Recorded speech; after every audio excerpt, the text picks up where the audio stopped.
Andrew Henry's Meadow, written and illustrated by Doris.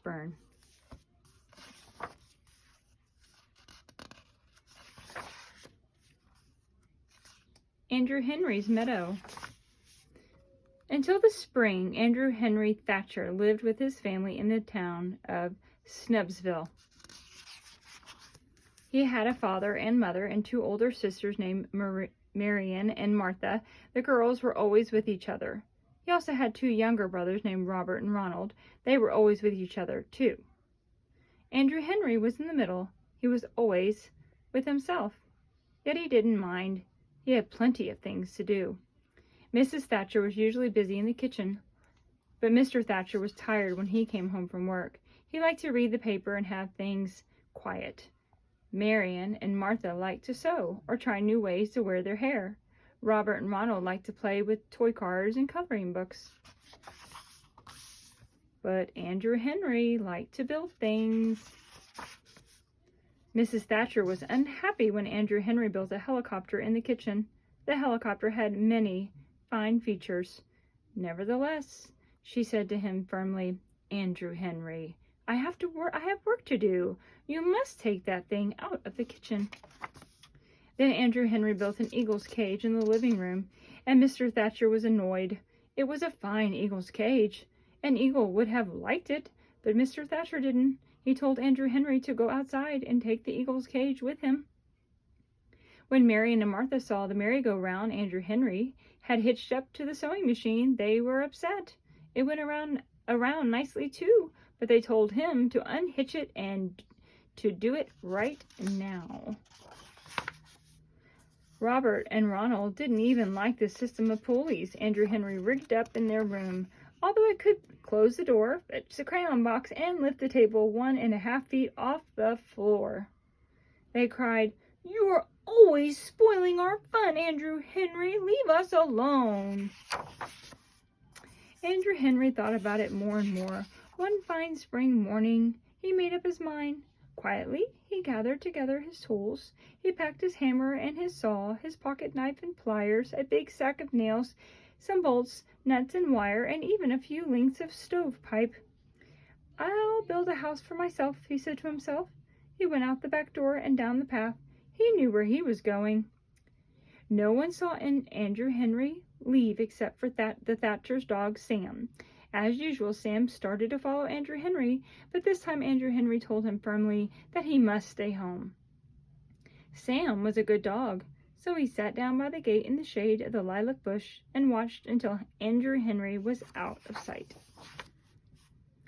Andrew Henry walked kitty corner through Burdock's pasture and climbed up over Blackbriar Hill. Then he went out across Orzybski's swamp and in through the deep woods. Finally, he came to a meadow. A stream wandered through the meadow, sparkling in the sunlight. On one side was a tall fir tree, straight and strong. Andrew Henry walked right over to the fir tree. He dropped his tools beside it and looked the ground over. "Here is where I'll build my house," he said to himself.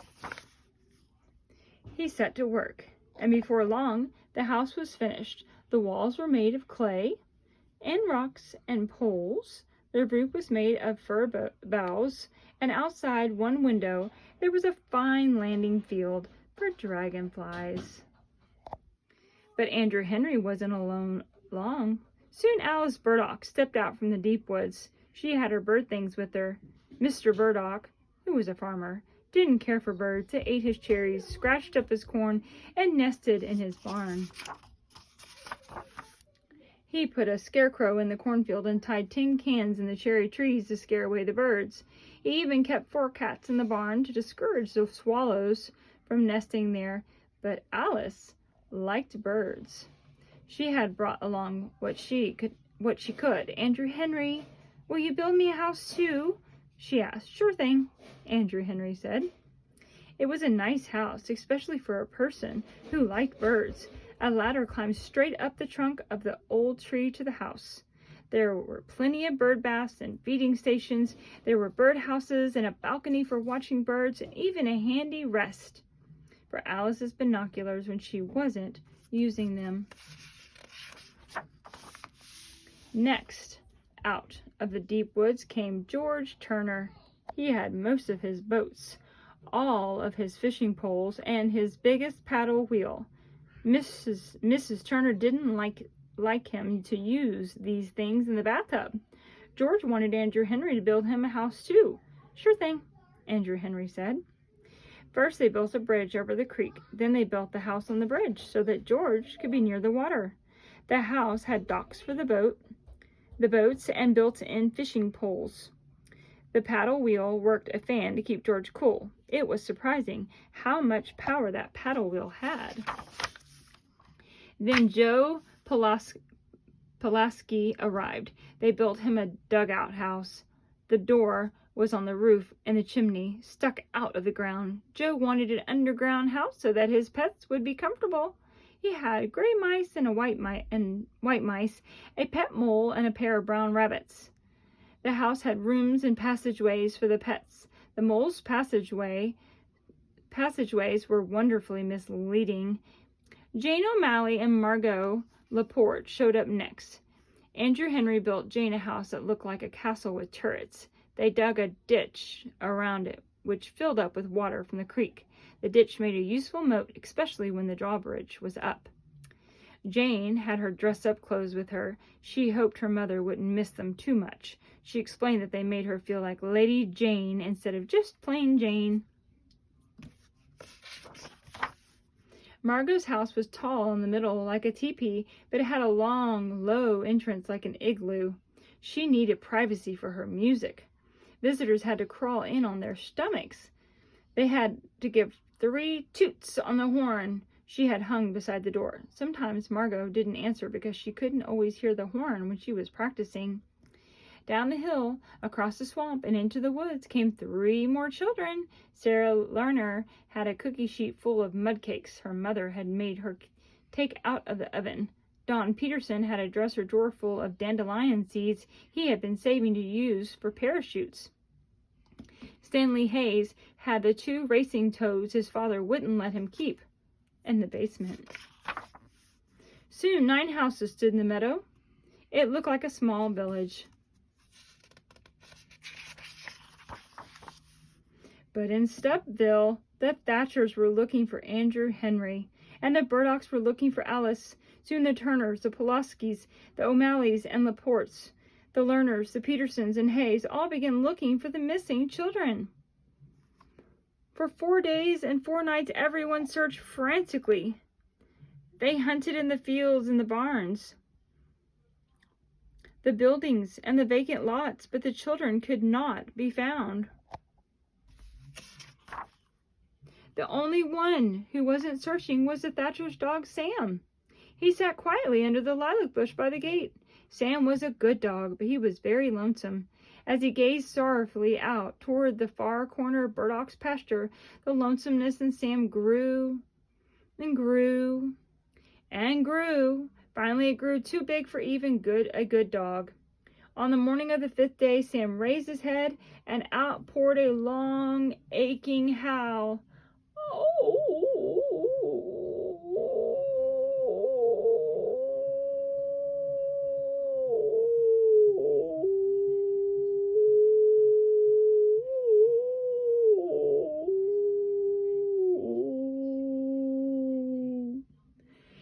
He sprang to his feet and raced for the nearest corner of Burdock pasture.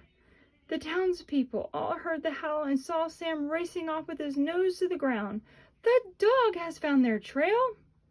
Follow Sam. Hurrah for Sam. Sam ran kitty corner through Burdock's pasture.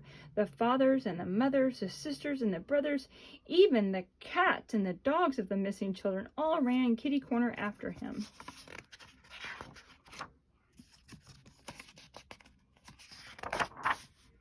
They climbed up over Blackbriar Hill and went across Zipski's swamp and in through the deep wood until they came to a meadow. It was Andrew Henry's meadow. There were the children. What excitement! The 9 children, their parents, and all their sisters and brothers met with shouts of joy. They laughed and hugged each other. The fathers and mothers were too happy to scold or ask any questions. Their children were safe. Andrew Henry and his friends were happy too. They had been away from home for 4 long days and 4 very long nights. The village and the meadow had been wonderful, but they would not forget it. They missed their mothers and fathers, their sisters and brothers, and their cats and dogs. They were ready to go home. The Thatchers gave Andrew Henry the corner of the basement behind the furnace just to build things in. He built a roller coaster for Robert and Ronald's toy cars by using a bucket and parts of an electric fan. He made a hairdryer for Marion and Martha. The pipe filler he made for his father worked the same way a bird feeder does. And he was especially proud of the automatic table setter he made for his mother. Although it did take up a lot of room, Andrew Henry was pleased to have such a fine place to work. And his family was always curious to see what Andrew Henry would build next.